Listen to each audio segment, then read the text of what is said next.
Okay, hari ni kita nak buat review sikit tentang Yamaha 125ZR yang baru keluar ni. Tak tahu berapa hari keluar ni. So kita kenalan sekejap lah.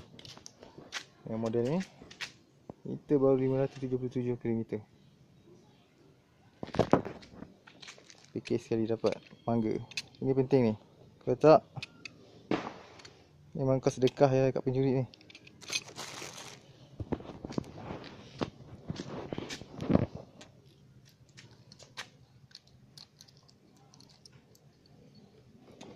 Kita buka dia punya tempat duduk dia.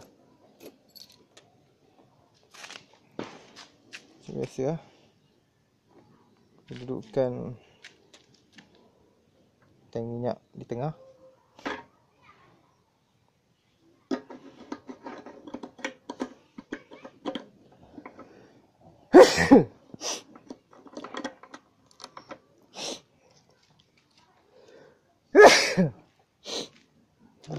Panas pula putih.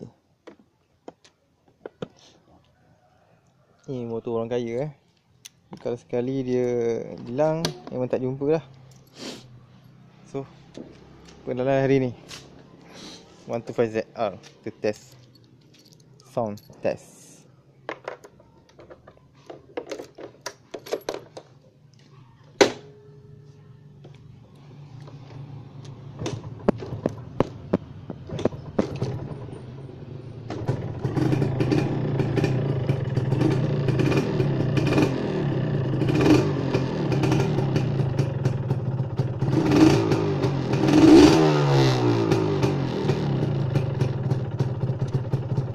Dia